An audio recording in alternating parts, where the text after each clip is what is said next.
محبوب سبحانی غوث سمدانی شیخ عبدال قادر جیلانی حضور غوث اعظم رضی اللہ تعالیٰ عنہ کے والد تو بچپن میں وصال کر گئے تھے۔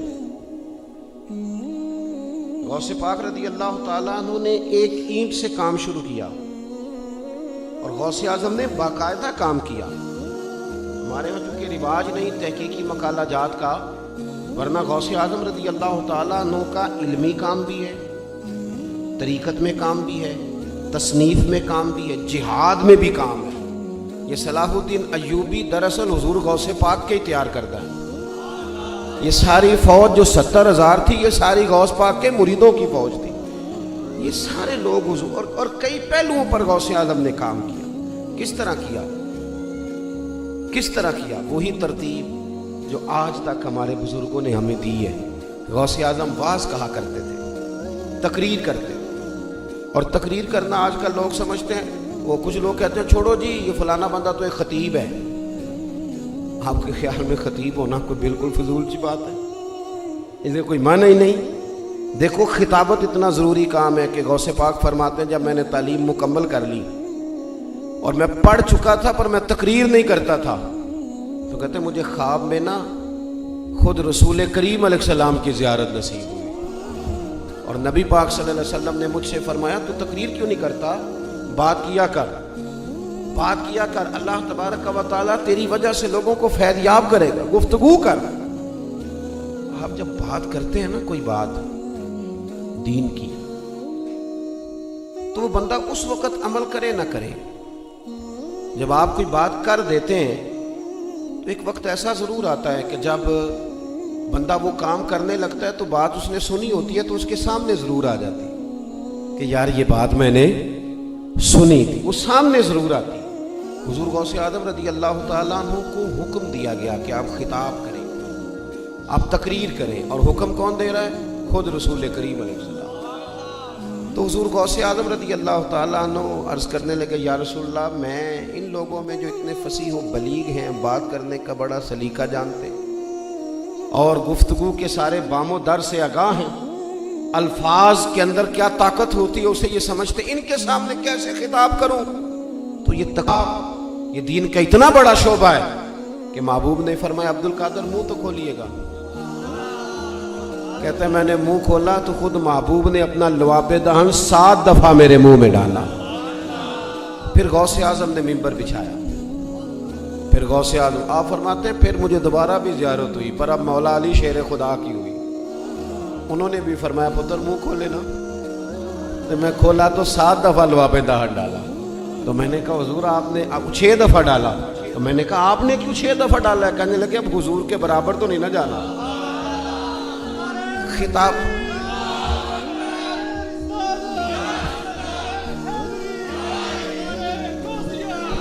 اللہ آپ کو جزائے خیر۔ سنیں اللہ تعالیٰ آپ کو برکات عطا فرمائے۔ حضرت پیر صاحب بھی تشریف فرمائیں، حضرت استاد العلماء بھی تشریف فرمائیں، ماشاءاللہ سے رونقیں بڑھ گئی ہیں۔ تو اب یہ کہ بزرگوں کو بھی زیادہ دیر نہیں بٹھانا چاہیے، کچھ باتیں کر لی جائیں جلدی سے آپ کے ساتھ۔ آپ نے نا گفتگو شروع فرمائی، تقریر شروع کی۔ پہلے چھوٹی مسجد میں تھے، رش زیادہ ہو گیا۔ میں نے شروع میں کہا ہے کہ میری طرح کے کئی لوگ دعوے کریں گے ہم نے بڑی محنت کی، کر جاتے ہیں لوگ دعویٰ، لیکن یہ محنت کا نا تھوڑا سا ہی دخل ہوتا ہے، باقی فضل الہی ہوتا ہے سارا۔ اللہ ہی اسباب بناتا ہے، رب ہی طریقے عطا کرتا ہے، وہی قبول عام کسی کو دے دیتا ہے، اپنے ہی اس کے فیصلے ہیں۔ میں تو اکیلا ہی چلا تھا جانب منزل، مگر پھر لوگ آتے ہی گئے اور کارواں بنتا گیا۔ زیادہ تر اللہ تعالیٰ کی مدد اور اس کے کرم کا ہی دخل ہوتا ہے۔ چھوٹی مسجد سے بڑی مسجد میں گئے، پھر وہاں بھی رش ہو گیا، تو پھر عیدگاہ میں چلے گئے، پھر وہاں سے بھی لوگ بڑھ گئے، تو پھر غوث اعظم نے باہر کھلے میدان میں ڈیرا لگایا۔ 70 ہزار لوگ ایک وقت میں خطاب سننے آتے تھے، اور خطاب وہ والا نہیں کہ جو بس خطاب ہے، جو بندہ کہے سویرے مجھے نہیں پتا کیا بیان ہوا، وہ والا نہیں، اتنا علمی فکری اور اس قدر زیادہ تربیتی کہ 400 علماء کاغذ قلم لے کے بیٹھتے تھے جو حضور غوث اعظم کے ارشادات کو نقل کیا کرتے تھے۔ یہ جو گفتگو ہوتی ہے نا، حدیث بتاتی ہے اس میں جادو ہوتا ہے۔ کہ اپنا رنگ دکھا جاتی ہے، اس میں نہ کوئی کچھ اثر ہوتا ہے، یہ کر جاتی ہے اپنا کام۔ شیخ یحییٰ بن نجاح کہتے ہیں مجھے تھوڑا تھوڑا شکوہ ہوتا تھا، یہ بھی بڑے علماء کے استاد تھے، حضور غوث اعظم کے ہم اثر ہیں، کہتے ہیں میں نے اپنے شاگردوں سے کہا وہاں کیوں جاتے ہو دوڑ دوڑ کے؟ تو ایک دن ایک شاگرد کہنے لگا استاد جی چلیں آپ بھی ایک دن آ جائیں۔ تو مشکل ہوتا ہے نا تھوڑا سا، میری طرح کے آدمی جنہیں 2 4 5 بچے جاننے لگ جائیں، چاہے دنیا دار ہی تو کسی اور کو مانے، یہ بات ذرا مشکل ہو جاتی ہے۔ تو کہتے ہیں میں چہرے پہ کپڑا لے کے چلا گیا، چھپا کے اپنا آپ، لیکن جب شیخ نے گفتگو چھیڑی تو رب کریم کے بندوں کی باتوں میں بڑا اثر ہوتا ہے، اور اکثر وہ باتیں لچھے دار نہیں سادہ ہوتی، پر وہ کمال کر جاتی ہیں۔ کہتے میں تو چھپ کے بیٹھا تھا نا، پھر کپڑا کب سرکا پتہ نہیں چلا، پھر چہرہ کب کھلا پتہ نہیں چلا، فرماتے ہیں پھر آنسو کب آئے پتہ کوئی نہیں چلا، اور پھر دنیا ساری چلی گئی، جلسہ ختم ہو گیا تو میں نے دائیں بائیں بیٹھنے والے شاگرد کہنے کے استاد جی جانا نہیں، میں نے کہا جانا ضرور ہے پر کل دوبارہ لازمی آنا۔ اگلے دن پھر فرماتے میں اگلے دن گیا، حضرت شیخ کی مجلس مبارکہ کا یہ طریقہ ہوتا تھا، میں نے آپ کو شروع میں کہا نا کہ یہ موبائل یہ اب تو ہم نا، میں نے جمعے میں بھی دوستوں سے کہا تھا کہ شو پیس نہ بنائیں اپنے بزرگوں کو، یہ صرف فوٹو بازی میں نہ رکھیں چیزوں، یہ شو پیس نہ بنائیں، آپ چیزوں کو نہ خوبصورت کریں۔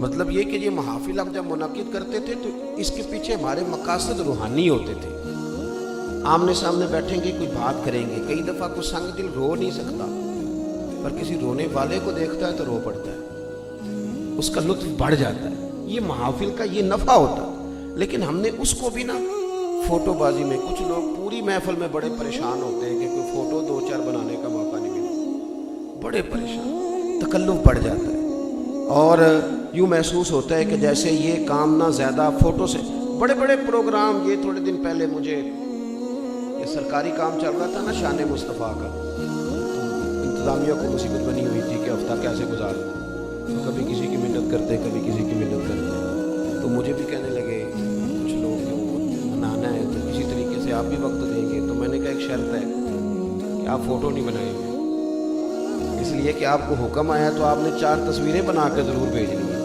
کہ لو جی ہم نے کر، یوں نہ کریں، آپ یقین کریں کہ سرور خراب ہو جاتا ہے۔ ایسے تو کہاں تھی فوٹو غوث پاک کے زمانے میں، کہاں تھا میڈیا، بات سینہ بسینہ تھی نا، کوئی درد تھا، ایک جاتا تھا تو وہ 15 کو لے کے ساتھ آتا تھا، وہ بات پھیل گئی، اور چونکہ خلوص تھا، نہ مرید بڑھانے کا شوق، نہ اپنی شہرت کا شوق، مجمع لگا ہے غوث پاک گفتگو کر رہے ہیں، بارش آ گئی، لوگ ہلنے لگے، کبھی کبھی اندر کا درد زبان پہ آتا ہے۔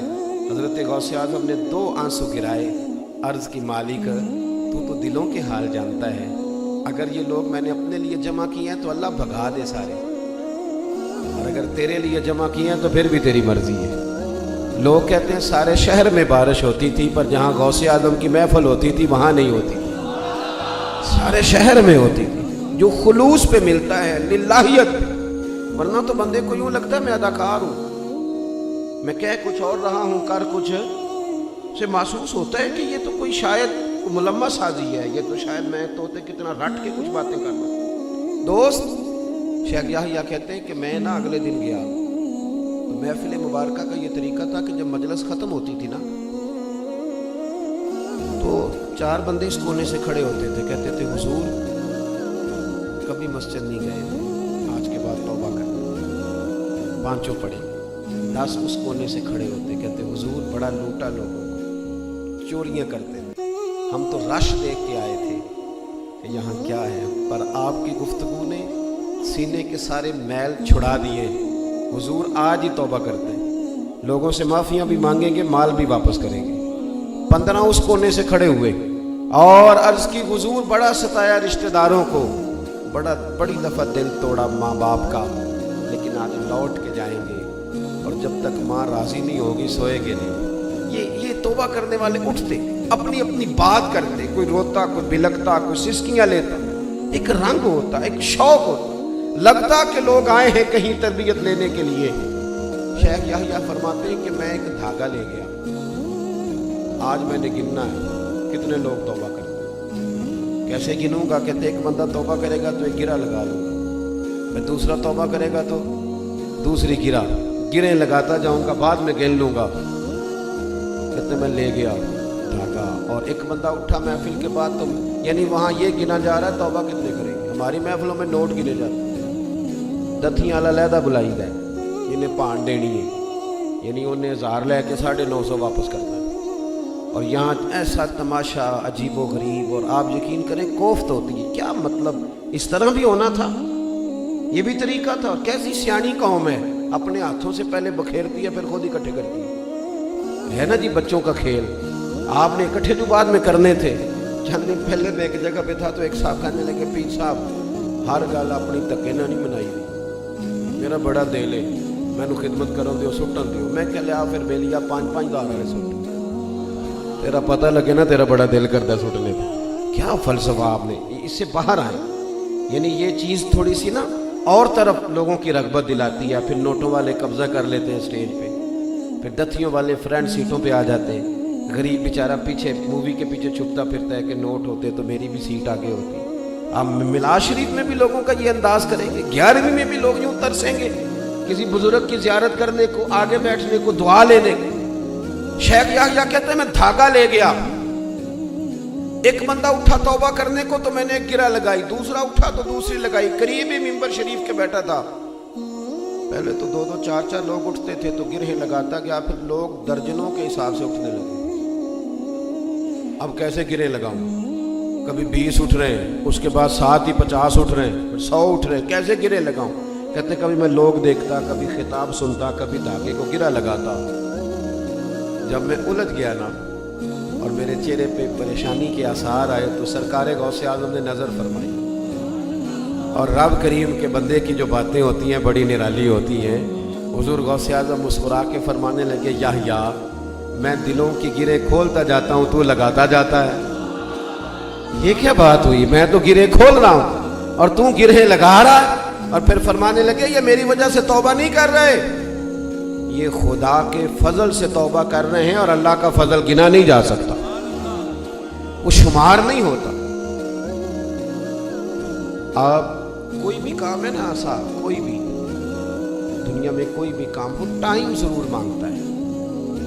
آپ کو وقت دینا ہے، اور آپ جس شعبے سے تعلق رکھتے ہیں اس کے لیے آپ کو چیزوں کو مینج کرنا ہے.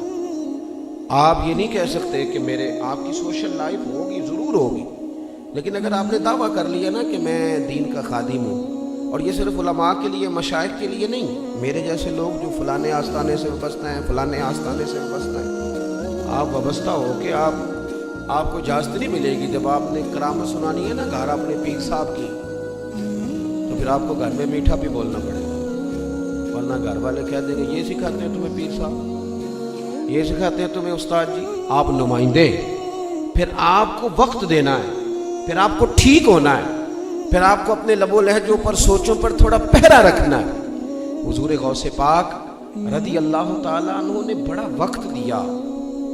صبح درس دیا فقہ کا، فجر کے بعد سننا ذرا بات اور پوری سننا، اور 10 بجے باقاعدہ مدرسہ پڑھایا، اور کام وہی کیے جو سارے مولوی کرتے ہیں.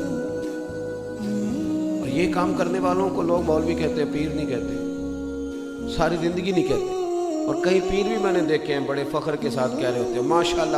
علامہ صاحب، مولانا صاحب اتباع جی، ان کی گفتگو میں محسوس ہوتا ہے کہ یہ سمجھ رہے ہیں کہ مولانا صاحب شاید اس درجے کے نہیں، معاذ اللہ جہاں میں ہوں. سنیں، صبح فقہ کا درس دیا غوث پاک نے، اور پھر صبح 9-10 بجے مدرسہ پڑھایا، اسباق پڑھائی، پڑھایا، کتابیں پڑھاتے تھے غوث پاک. اور میں انشاءاللہ تعالیٰ ذمہ داری سے حوالہ عرض کروں گا کہ ہمارے یہاں نا مدارس میں ناظم تعلیمات ہوتے ہیں جو اسباق تقسیم کرتے ہیں. چلو میں آپ کی بولی میں بتاتا ہوں، پیریڈ نہیں بانٹے جاتے، چلو اللہ کرے تو ہم سمجھ لیں گے. اسی کا ترجمہ مدرسے میں اسباق بانٹنا ہوتا ہے. یہ استاد یہ پڑھائے گا، یہ استاد یہ سبق پڑھائے گا. تو ناظم تعلیمات اسباق تقسیم کرنے لگے تو حضور غوث اعظم سے کہنے لگے حضور آپ کو کون سا سبق دینا ہے، یعنی کتاب کون سی دیں آپ کو؟ فقہ پڑھائیں گے، اصول پڑھائیں گے، حدیث پڑھائیں گے، گرامر پڑھائیں گے، نحو، کیا سبق آپ کو دیں؟ تو غوث پاک فرمانے لگے مجھے سبق نہ دو. حضور پھر فرمایا اس طرح کرو کہ لائق بچے تم سارے رکھ لو، نالائق سارے مجھے دے دو، نالائق دو سارے، میں نالائقوں کو پڑھاؤں گا، نالائق سارے۔ میں اکثر کہتا ہوں کہ یہ جو پاس آیا فرسٹ آیا ہے تمہارے کالج میں، اس کا تم نے بورڈ پہ فوٹو لگائی ہے، تو جو فیل ہوا ہے فیسیں تو اس نے بھی پوری دی تھی، کالج تو وہ بھی آیا تھا، اس کا بھی تو قوالی وارث بنے نا، اس کا بنتا ہی کوئی نہیں۔ فرمایا یہ نالائق مجھے دو، بلکہ میں نے پڑھا۔ ایک کند ذہن بچے کو غوث پاک سبق یاد کرا رہے کہ مدرسوں کے بچے بڑے پیار کے قابل ہوتے ہیں، بڑے بڑے انوکھے ہوتے ہیں۔ آپ یقین کریں کبھی کبھی یہ اتنا پیار دے جاتے ہیں کہ دل ٹھنڈا ہو جاتا ہے، مزہ کر جاتے ہیں۔ تو ایک بچہ تھا، غوث پاک سبق پڑھا رہے تھے، تو وہ نا کند ذہن تھا بیچارہ، یاد ہی نہیں ہوتا۔ 2-4 دفعہ حضور غوث اعظم نے اس پر محنت کی، پڑھایا سکھایا، تو ایک مرید عرض کرنے لگے استاد کے حضور آپ چھوڑیں یہ کند ذہن ہے، تو آپ فرمانے لگے نا بھائی کوئی مداخلت نہ کرے، مجھے اس سے پیار کرتے ہیں، تمہیں کیا پتا وقت کیا ہے، آئندہ حالات کیا ہیں۔ وہ استاد کہتے ہیں پورا ہفتہ نہیں گزرا تھا کہ وہ طالب علم انتقال کر گیا۔ اب مجھے سمجھ آئی کہ سرکار غوث اعظم کا اس سے محبت کا یہ انداز کیوں تھا۔ صبح درس دیا، دوپہر مدرسہ پڑھایا، زور کے بعد پھر تفسیر کا درس دیا، عصر کے بعد پھر لوگوں کو حدیث پاک کا درس دیا، اور ہفتے میں 3 دن خطاب کیا، اور 70 ہزار کے مجمع سے خطاب کیا۔ اور یہ جو ایک تو ہوتا ہے نا، آپ پورے ملک میں کہیں کہیں جا رہے ہیں تو ایک تقریر بھی چل جاتی ہے، لیکن اپنی مسجد میں ہر جمعے ایک تقریر نہیں چلتی، وہاں تیاری کرنی پڑتی ہے، کچھ نہ کچھ نیا بیان کرنا پڑتا ہے۔ تو اگر آپ اپنے ہاں ہی روز جلسہ منعقد کریں گے تو پھر آپ ایک ہی تقریر روز نہیں کریں گے۔ تو ہفتے میں 3 دن بیان ہوتا تھا، جمعے والے دن صبح، اتوار والے دن صبح، منگل والے دن شام۔ اب اس کے لیے بھی کچھ تیاری ہے حضور غوث پاک کی، اور 70,000 کے مجمع نے تقریر سنی۔ یہ صبح سے شام تک کی مصروفیت ہے، لوگ تقریر سن کے چلے گئے، اور شیخ عبد القادر جیلانی گھر آئے، وضو کیا اور مصلی بچھا لیا۔ انہوں نے نہیں کہا کہ تقریر بھی تو نفل ہی ہے نا، انہوں نے نہیں کہا کہ درس فقہ بھی تو نفل ہی ہے نا، اور پھر ساری رات انہوں نے رب کریم کی یاد بھی۔ اس ترتیب سے کبھی کبھی بڑی مشکلات آ جاتی ہیں، آپ لوگوں نے بڑا پہلے وقت لیا تھا، آپ نے بڑی محنت کری، اشتہار بنوائے، تیاری کی، یہ بچے کئی دفعہ گئے، اور مجھے پتہ ہوتا ہے اب میں جب آیا ہوں تو میں دیکھ رہا تھا کہ کتنے یہ جذبات میں ہیں اپنی محفل کے تعلق سے، کتنا شوق ہے، چہرے سے نظر آ رہا تھا۔ خدا نہ خواستہ کسی وجہ سے میں مس ہو جاتا، تو یہاں جو کیفیات تھیں وہ بڑا اور رخ اختیار کر جاتی۔ میں نے کہا کہ دین کا کام بڑی محنت مانگتا ہے آپ کو، اور پھر انسان ہے، اس کے ساتھ سوشل لائف وابستہ ہے، کئی جگہوں پہ اس کے رشتے ہیں، تعلقات ہیں۔ غوث پاک کے لیے 70,000 کا مجمع آ گیا ہے تقریر سننے، اور ہماری طرح کی سہولیات نہیں کہ میسج چھوڑ دیا جائے کہ آج بات نہیں ہوگی۔ کوئی گھوڑے پہ بیٹھا ہے، میلوں کا سفر کر کے ہے، کوئی خچر پہ بیٹھا ہے، کوئی 4 دن میں پہنچا ہے، کوئی 6 دن میں پہنچا ہے، 70,000 کا مجمع لگ گیا، لوگوں کی آمد ہو گئی۔ سننا دوستوں، میں نے کہا کہ دین کا کام ان لوگوں نے کیا، انہوں نے کر دکھایا۔ ادھر مجمع لگ گیا، ادھر صاحبزادے کا انتقال ہو گیا، عین وہ وقت جو خطاب کا ہے۔ قبر شریف تیار ہو گئی، غسل ہو گیا، کفن دے دیا گیا۔ حضرت غوث پاک رضی اللہ تعالیٰ عنہ سے اہل خانہ نے کہا حضور آپ کیا کرنا ہے، جلسہ یا بیٹے کا جنازہ؟ یہ مشکل کبھی کبھی آتی ہے، لیکن پھر کھڑا کرتی ہے بندے کو، احساس دلاتی ہے کہ اب پتہ چلے گا کہ تیرا اصل وعدہ کس کے ساتھ ہے، اصل تو نے کہاں عہد کیا ہے جس کو تو نے نبھانا ہے۔ حضور غوث پاک فرمانے لگے بھائی یہ جو لوگ آئے ہیں نا 70,000 جی آئے ہیں رب رسول کا دین سننے، تو مالک کو بھی تو پتا تھا نا کہ یہ دین سننے آئے ہیں، پتا تھا نا مالک کو۔ تو میرے بیٹے کو اگر آج ہی اس نے اپنی بارگاہ میں بلایا ہے، اگر وہ اس بات پہ راضی ہے تو میں بھی اس کی رضا پہ راضی ہوں۔ فرمایا تم اس کو غسل دو، کفن دو، میں جا رہا ہوں خطاب کرنے، جب جنازہ تیار ہو جائے تو محفل میں لے آنا، چند منٹ ممبر سے اتر کے جنازہ پڑھا دوں گا، پھر تم جا کے دفن کرانا، اس لیے کہ میرے لیے جو زیادہ ضروری ہے وہ رسول پاک کے دین کی تبلیغ۔ تو جے سونا ہی میرے دکھ وچ راز۔ جو لوگ نظریات کو پختہ کر لیتے ہیں نا، امام غزالی دعا مانگا کرتے ہیں، یا اللہ مجھے دیہات کی بوڑھی عورتوں جیسا ایمان عطا فرما۔ یہ جو ہمارے بچے نئے آئے ہیں نا دلائل کی دنیا میں، ان کو پتہ بھی نہیں کہ اس چیز کا ماخذ کیا ہے، اس کی اصل کیا ہے۔ وہ بھی دلائل کی آپ اعتماد کریں۔ آپ کا کیا خیال ہے کہ جو عالم آپ کے سامنے 11ویں دے رہا ہے اس نے مرنا نہیں؟ آپ کیا سمجھتے ہیں کہ وہ کیا مطلب آپ سے وصول کر لے گا آپ کے سامنے 11ویں بیان کر؟ تو اتنی مطلب زمانہ بیت گیا، اب ان تکلفات میں آپ نہ پڑھیں۔ اعلیٰ حضرت بریلوی سے زیادہ میں حوالہ کیا پیش کروں؟ سید محدث اعظم کچوچوی رحمۃ اللہ علیہ فرماتے ہیں کہ 11ویں شریف کے نیاز تھی تو شرینی کا ایک ٹکڑا زمین پہ گر گیا، تو میں نے اس شخص کو دیکھا جو علم ہندسہ، الجبرا اور ریاضی سے لے کر تفسیر تک کا ماہر ہے۔ اس شخص کو میں نے دیکھا کہ انہوں نے اپنا سر زمین پہ جھکایا اور اپنی زبان کے ساتھ وہ شرینی اٹھا کے بتایا کہ 11ویں نہیں، ہم تو 11ویں کے لنگر سے بھی اتنا پیار کرتے ہیں۔ آپ پکے بنے ساری زندگی کہانیوں میں رہیں گے تو عمل کا رستہ مشکل ہو جائے گا۔ اللہ کی حضور دعا ہے اللہ دین کے ابلاغ کی توفیق دے، دین کی ترویج میں اپنا کردار ادا کرنے کی توفیق دے۔ آخر دعوانا